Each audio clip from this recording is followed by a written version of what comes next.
A filosofia hermética. Os lábios da sabedoria estão fechados, exceto aos ouvidos do entendimento. Bem-vindo a mais um vídeo de Despertar da Consciência com Felipe Galhardo. Inscreva-se no canal e ative as notificações para ser avisado sempre que outra pérola de luz for postada. Agora aproveite o conteúdo e se desperte!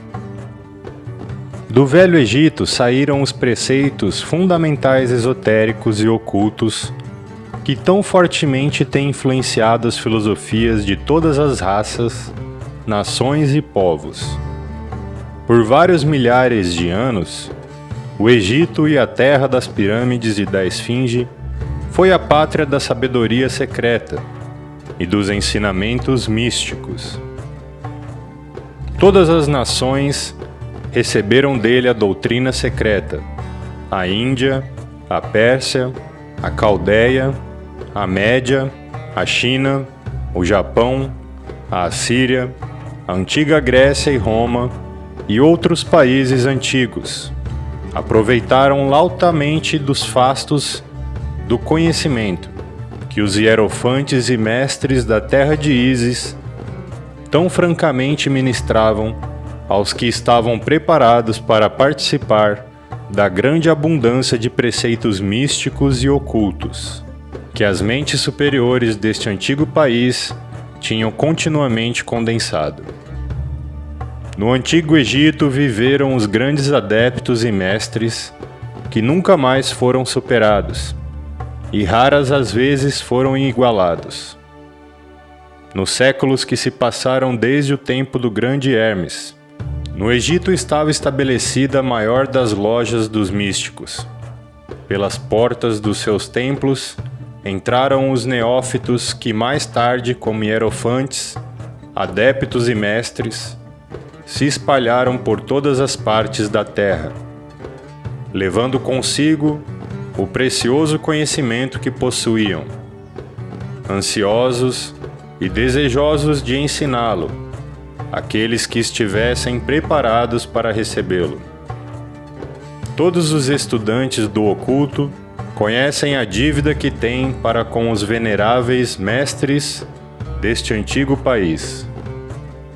Mas entre estes grandes mestres do Antigo Egito, existiu um que eles proclamavam como o mestre dos mestres.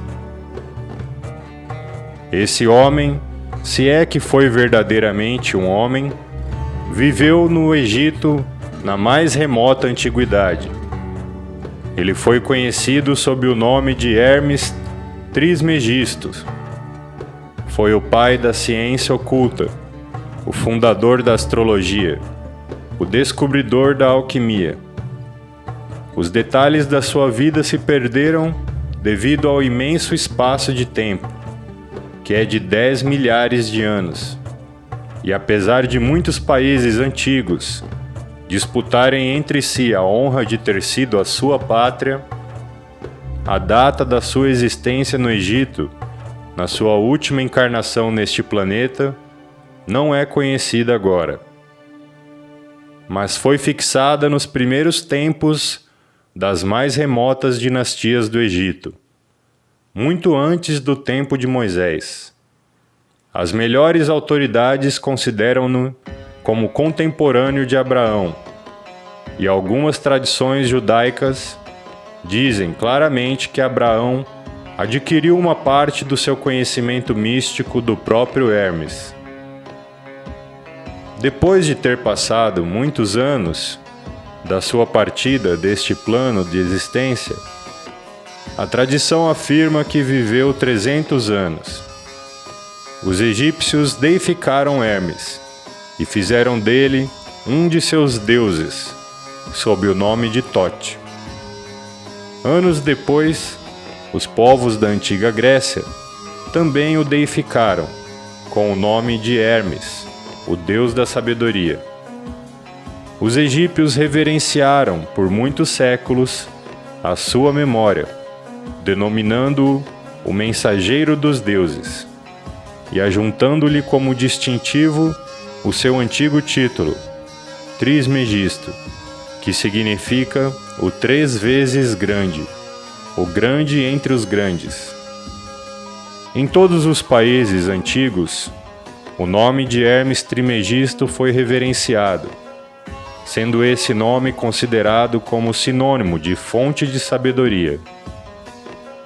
Ainda em nossos dias, empregamos o termo hermético no sentido de secreto, fechado, de tal maneira que nada escapa, e etc. Pela razão que os discípulos de Hermes sempre observaram o princípio do segredo nos seus preceitos. Eles ignoravam aquele não lançar as pérolas aos porcos, mas conservavam o preceito de dar leite às crianças e carne aos homens feitos. Máximas que são familiares a todos os leitores das escrituras cristãs, mas que já eram usadas pelos egípcios, muitos séculos antes da era cristã. Os preceitos herméticos estão espalhados em todos os países e em todas as religiões, mas não pertencem a nenhuma seita religiosa particular. Isso acontece por causa das advertências feitas pelos antigos instrutores, com o fim de evitar que a doutrina secreta fosse cristalizada em um credo. A sabedoria desta precaução é clara para todos os estudantes de história. O antigo ocultismo da Índia e da Pérsia degenerou-se e perdeu-se completamente, porque os seus instrutores tornaram-se padres e misturaram a teologia com a filosofia, vindo a ser, por consequência, o ocultismo da Índia e da Pérsia gradualmente perdido. No meio das massas de religiões, superstições, cultos, credos e deuses. O mesmo aconteceu com a Grécia e Roma, e também com os preceitos herméticos dos gnósticos e cristãos primitivos, que se perderam no tempo de Constantino e que sufocaram a filosofia com o manto da teologia, fazendo assim a Igreja perder aquilo que era sua verdadeira essência e espírito, e andar às cegas durante vários séculos, antes de tomar o seu verdadeiro caminho. Porque todos os bons observadores deste 20º século dizem que a Igreja está lutando para voltar aos seus antigos ensinamentos místicos. Apesar de tudo isso, sempre existiram algumas almas fiéis que mantiveram viva a chama, alimentando-a cuidadosamente e não deixando a sua luz se extinguir.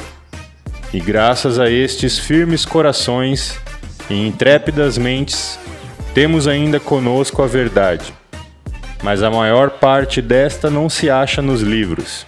Tem sido transmitida de mestre a discípulo, de iniciado a hierofante, dos lábios ao ouvido. Ainda que esteja escrita em toda parte, foi propositalmente velada com termos de alquimia e astrologia, de modo que só os que possuem a chave podem na ler bem. Isso era necessário para evitar as perseguições dos teólogos da Idade Média, que combatiam a doutrina secreta a ferro e fogo, pelourinho, força e cruz. Ainda atualmente só encontramos alguns valiosos livros de filosofia hermética, apesar das numerosas referências feitas a ela nos vários livros escritos sobre diversas fases do ocultismo. Contudo, a filosofia hermética é a única chave mestra que pode abrir todas as portas dos ensinamentos ocultos.